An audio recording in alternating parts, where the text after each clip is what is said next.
ഉള്ള ഒരു വിവരമായിട്ട് വേണം കരുതാൻ വേണ്ടി. എന്താ കാരണം എന്ന് വെച്ചാൽ പ്രോസിക്യൂഷൻ എതിർക്കില്ല, ഒരു കാരണവശാലും സംസ്ഥാനം ജാമ്യത്തെ ഒബ്ജക്റ്റ് ചെയ്യില്ല എന്നാണ് ഞങ്ങളോട് ആഭ്യന്തരമന്ത്രി പറഞ്ഞത്.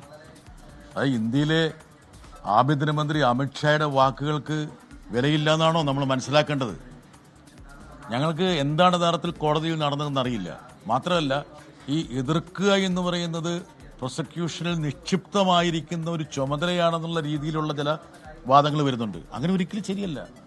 എത്രയോ കേസുകളിൽ പ്രോസിക്യൂഷൻ ഒരു കാരണവശാലും എതിർക്കാതിരുന്നിട്ടുണ്ട്. ചിലപ്പം ബെയിലിനെ അനുകൂലിച്ചിട്ട് പോലുമുണ്ട്. സുപ്രീം കോടതി പോലും ബെയിൽ കൊടുക്കുന്നതിന് ഞങ്ങൾക്ക് ബുദ്ധിമുട്ടില്ല എന്ന് പ്രോസിക്യൂഷന്റെ ഭാഗത്ത് നിന്ന് പറയുന്നുണ്ട്. ഈ ഒരു കേസ് കള്ളക്കേസാണെന്നും ഇതൊരു അനീതിയാണെന്നും ഇവരോട് കാണിക്കുന്ന വലിയൊരു ക്രൂരതയാണെന്നും ഏവരും സമ്മതിച്ച് കഴിഞ്ഞ ശേഷം പിന്നീട് എന്ത് ഒബ്ജക്ഷനാണ്, എന്ത് എതിർപ്പാണ് ഇതിനകത്ത് പ്രസക്തിയുള്ളത്? എന്തായാലും കോടതിയുടെ പക്കലിരിക്കുന്നൊരു കേസാണ്. ഏതാനും മണിക്കൂറുകൾക്കുള്ളിൽ നാളെ കൊണ്ട് തന്നെ ഇത് സംബന്ധിച്ചൊരു തീരുമാനം വരും എന്നുള്ള പ്രതീക്ഷയിൽ പ്രിയംപ്റ്റ് ചെയ്തിട്ട് ഒരു മുൻവിധിയുടെ അടിസ്ഥാനത്തിൽ ഒന്നും പറയാൻ ഉദ്ദേശിക്കുന്നില്ല. പക്ഷേ ഞങ്ങൾ സംശയിച്ച പോലെ ഞങ്ങൾ വരുമ്പോൾ തന്നെ ഞങ്ങൾക്കറിയാം ഒരുപാട് അസ്വസ്ഥത സൃഷ്ടിക്കുന്ന കാര്യങ്ങൾ ഇവിടെ ഉണ്ടാകുമെന്നുള്ള കാര്യം ഞങ്ങൾക്കറിയാം.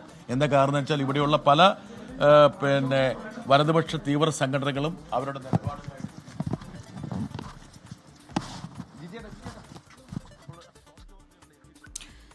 ജോൺ ബ്രിട്ടാസ് എം പി മാധ്യമങ്ങളോട് സംസാരിക്കുകയായിരുന്നു. അസ്വസ്ഥജനകമായ വാർത്തയാണ് ഇപ്പോൾ പുറത്തു വന്നുകൊണ്ടിരിക്കുന്നതെന്നാണ് അദ്ദേഹം പറയുന്നത്. അത് പ്രോസിക്യൂഷൻ എതിർത്തു എന്നുള്ളതിലാണ് അദ്ദേഹം അത്തരത്തിലൊരു പ്രതികരണം നടത്തിയത്.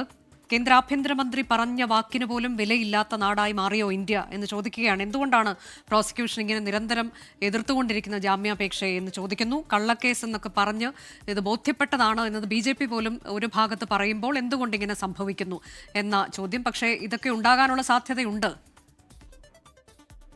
എന്നതും തങ്ങൾ ഭയപ്പെട്ടിരുന്നു എന്നുകൂടി അദ്ദേഹം കൂട്ടിച്ചേർക്കുന്നുണ്ട്. ഏറ്റവും പ്രധാനപ്പെട്ട വാർത്ത, NIA കോടതി നാളെ വിധി പറയും കന്യാസ്ത്രീകളുടെ ജാമ്യാപേക്ഷയിൽ. എന്നാൽ പ്രോസിക്യൂഷൻ അവരുടെ മുൻ നിലപാട് ആവർത്തിച്ചിരിക്കുന്നു, ജാമ്യാപേക്ഷയെ എതിർത്തു.